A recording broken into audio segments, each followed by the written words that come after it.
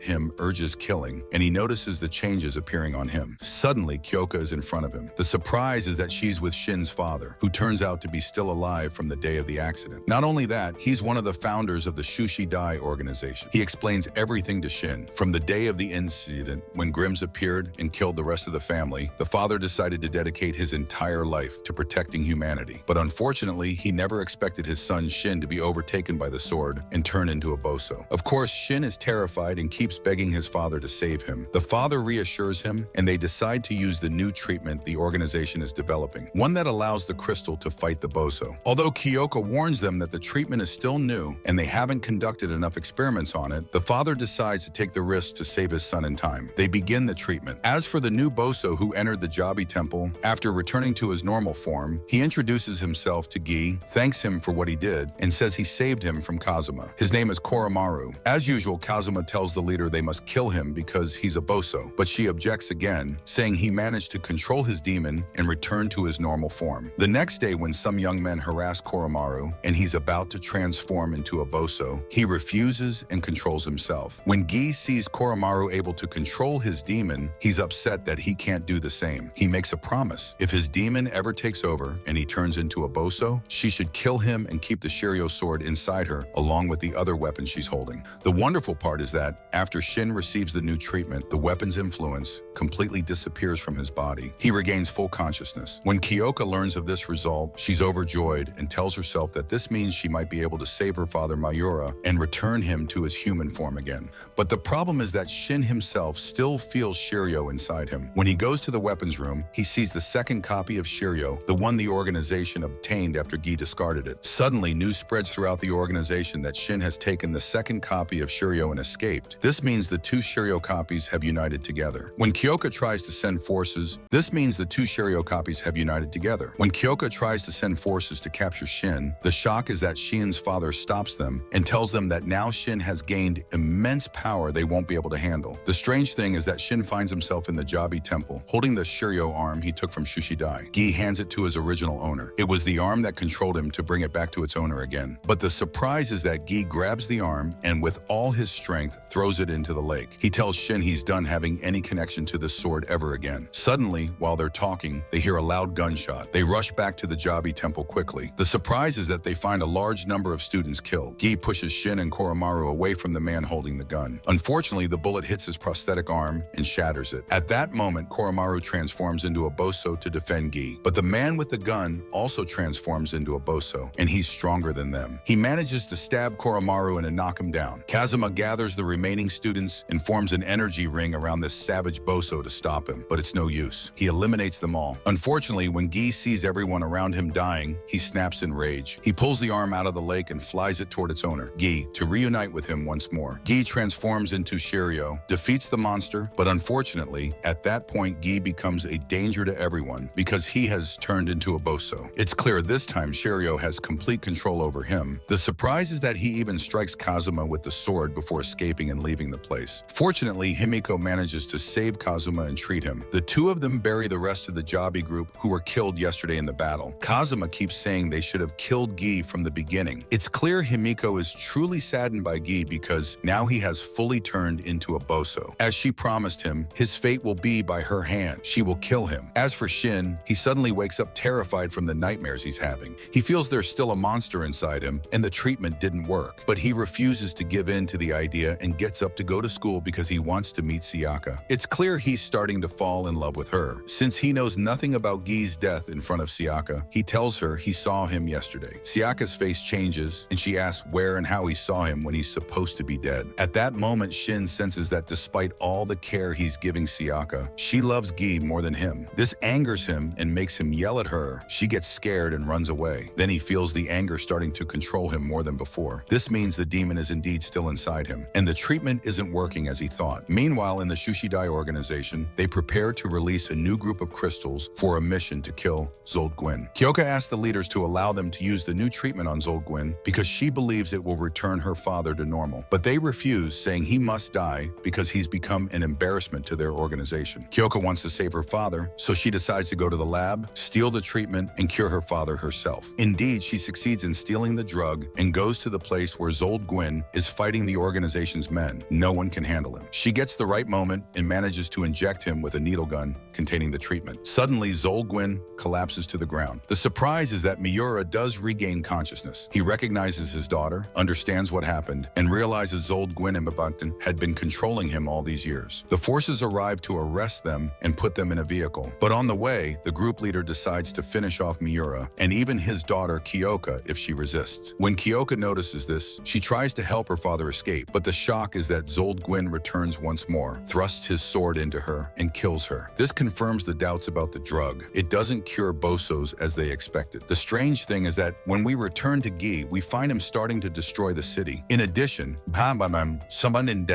he has a bizarre power to control people and turn them into zombies. The true power of Shurio is immense. Even when Koromaru tries to talk to him and bring him back to his senses, he strikes him and continues on his way. As for Rei Shin's sister, ever since the incident with Marcus the Boso, her brother hasn't visited her at all. Of course, he's doing this because he's afraid for her, but she thinks he no longer loves her. Anyway, her friends comfort her and joke around. Strangely, the doctor treating them behaves oddly with them, as if he's deliberately trying to make them angry and rage, reminding them of their bad memories. We understand why when we follow him to his lab, where he monitors all the girls' behaviors. At the same time, he communicates with the leaders of the Shushidai organization to follow up on the experiment they're conducting on these children, injecting them with a substance extracted from cursed weapons to turn the children into human weapons. He controls them through bracelets they wear on their hands. When removed, they transform into monsters exactly like Bosos. That's why the doctor constantly provokes and angers them to stimulate the substance in their bodies and affect them more. The project is achieving great success. The surprise is that Midorico is already in the hospital and kidnaps Rei on direct orders from the demon Grimm's himself to lure her brother Shin. We still don't know what he wants from him. At that time, Shin is at school talking to Sayaka when he gets a call from his father telling him to hurry. His sister has been kidnapped. At the same moment, Koromaru happens to pass by, sees Shin, recognizes him, and asks him to come help stop Gi, who is no longer normal. Of course, when Sayaka hears Gi's name, she insists on going with them. So the three rush to the place where Gi was last seen. The surprise is that they find the entire area destroyed. They realize Gi caused it after turning into a monster. Finally, they confront Gi. Of course, the Shurio Boso is the one in control. He responds to them and says Gi no longer exists in this body. But when he hears from Shin that the Boso kidnapped his sister and he wants help to get her back, Shurio agrees because he senses Grimm's is behind it and wants to fight and defeat him. As for Rei, she wakes up to find herself in a strange abandoned place. In front of her is Midorico, who tells her she kidnapped her because Grimm's wants her brother Shin to turn him into a Boso and add him to his army. Rei screams and keeps yelling at her, but a single stab from Midorico's sword silences her. What Midorico doesn't know is that Rei is part of the new project they're doing it on her and her friends. Suddenly, her control bracelet breaks off her hand and she transforms into a massive, terrifying monster. Midorico is shocked at first, but then thrilled by the competition. They begin fighting each other. Gi and the others arrive just in time and stop this battle, but Shin doesn't even recognize his sister in her monster form. She flees the place as soon as she sees them. At that moment, Gi transforms into a Boso and prepares to face the crazed Midorico, but Sayaka runs and stands in front of Gi to wake him and bring him back to normal. The surprise is that Gi strikes Sayaka with his sword without caring at all. She falls to the ground and he continues his fight with the Midorico, but Shin intervenes and kills Midorico because he saw Sayaka struck by the sword in front of him. He thinks she's dead, and this causes him to partially lose control. But at that moment, Gi flees from him because he wants to fully transform into a Boso first before fighting him. The good surprise is that Sayaka isn't dead yet. Shin manages to get her to the hospital and save her. He calls his father and tells him what Gi did, now fully turned into a terrifying monster. At that point, the father feels regret for ever allowing Gi to take the Shurio sword that now controls him. As for Rei, after returning to her normal form, she goes back to the hospital and remembers nothing of what happened, because in the hospital they give them drugs to forget any unnecessary memories. But it turns out that after what happened, Rei can no longer control herself. Suddenly, while with her friends, her bracelet breaks and she starts transforming into a monster. She begs her friends to run quickly, but unfortunately they don't make it. She kills them brutally. Shin arrives at the hospital to check on his sister because he learns she's back. But unfortunately,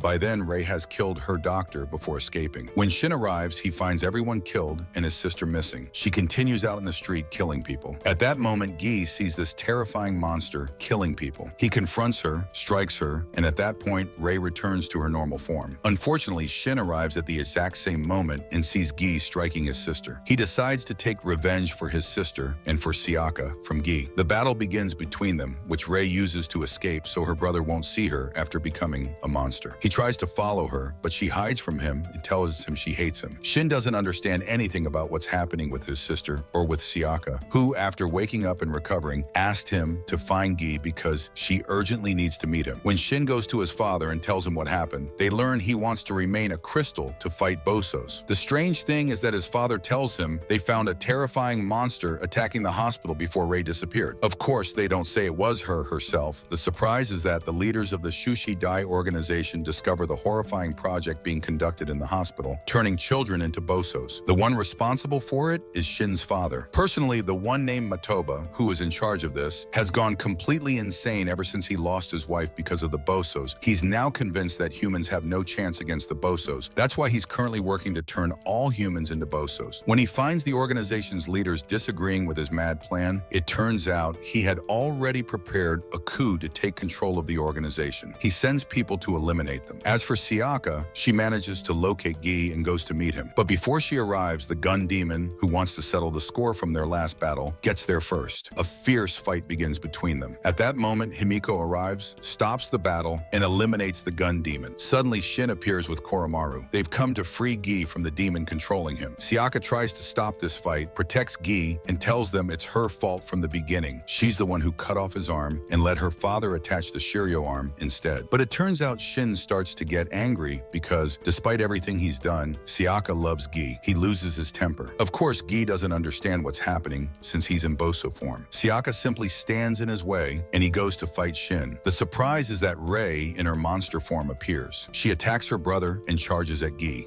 The problem is that when Shin sees this monster, he recognizes it as the one that was in the hospital, killed his sister's doctor, and, he believes, killed his sister too. He immediately slashes it with his sword. At that moment, the monster transforms back into his little sister Rei, who dies right in front of his eyes. Of course, all the rage and hatred born in Shin at that moment allows the original demonic Shurio to fully possess him. Now both Shurio copies have appeared in their true power. The long-awaited conflict begins between Shin and Gi, or rather, the true Shurio and the imitation. Sayaka stands there trying to call out to them to stop this war and return to normal. When there's no use, she remembers the small sword Gi had made for her. She stabs Shurio with it. Contrary to expectations, this strike causes him to lose a large part of his power. He forgets about the battle and runs away. The true Shurio wants to chase and finish him, but suddenly Jalt Gun appears, charges at him, and wants to fight as usual, seeing him as a worthy opponent. But the fight between them is stopped by the appearance of Grims, who tells Jalt Gun that Shurio must unite with his second copy to reach his true power. This is the prophecy of the demonic swords dominating the human world. He orders Jalt Gun to stand down and not fight Shurio. Forced to obey, Jalt Gun listens, and the battle between them ends before it even begins. In the midst of all this, Koromaru notices that Rei, Shin's sister, isn't actually dead. He takes her and escapes the scene. Himiko and Sayaka return to the Jabi temple to recover their strength and figure out what to do to bring Gi back to normal. The shock is that the first thing Shin does after turning into a Boso is attack the Shushidai organization and wipe out everyone in it, even killing his own father. Strangely, back with Himiko, Gi appears before her and tells her he wants her to keep her promise and finish him off. But Himiko says that because of the wound Sayaka inflicted, he's returned to his human state. She can't kill him while he's human. It goes against her principles. Sayaka hears his voice, runs to him, overjoyed that he's finally back to normal, and they talk together until morning. But suddenly, Gi senses the Shin version nearby after his transformation. As soon as he sees him, he runs to protect Sayaka from him. Unfortunately, Shin slashes him with his sword, and Gi falls to the ground. Strangely, Shin kidnaps Sayaka and leaves. When Gi wakes up, he finds himself in front of Himiko, who saved him at the last second. He asks about Sayaka. When he learns Shin took her, he tells Himiko he must go rescue her immediately. Seeing his determination, Himiko gives him some of her own energy so he can go fight the Boso Shin. But the problem is that this weakens her, causing the demonic weapons inside her to emerge. She and her assistant Kazuma die. When Sayaka wakes up and finds Shin in front of her, she tries to bring him back to his kind nature and separate him from Shurio. It seems he's resisting Shurio too. That's why he kidnaps Sayaka. He still has feelings for her, but then Gi arrives. Now the conflict is between the original Shurio and the imitation. The battle begins with extreme power, skill, and speed. Strangely, neither has transformed into monster form. They're still fighting in their human shapes. It's truly a battle between Shin and Gi, not the original and imitation Shurio. Of course, Grims watches the entire situation from afar and is very upset because, according to his prophecy, the demons won't dominate the world until the two Shurio Bosos fight, one kills the other, and absorbs his power. He descends to the battlefield to make this happen. His plan is to grab Sayaka and strike her with his scythe in front of their eyes, leaving her on the verge of death. At that moment, instead of fighting each other, the two, Shurio and Gi, unite and battle Grims. Despite everything, his power is immense, and he holds them off, until Koromaru arrives with Rei, whom he had saved and treated, and joins the fight against Grims. Finally, Shin and Gi manage to strike and eliminate him. Unfortunately, at that point, both Gi and Shin transform into Bosos and attack each other. The surprise is that the moment their swords clash, it creates tremendous energy and power. They're equally skilled and strong. No one has the advantage. But something like a spiritual connection happens between Gi and Shin's souls as they try to return to their human natures. Strangely, Shin tells Gi he'll give him an opening to kill him and end this massacre. Indeed, Gi manages to deliver the fatal blow to Shin. The war ends, and Gi returns to his normal self. He decides never to use Shurio's power again in his life because of all the problems it caused. He returns to living a normal life, crafting swords. And that's the the end of today's video. If you liked it, don't forget to tell us your opinion in the comments. Peace!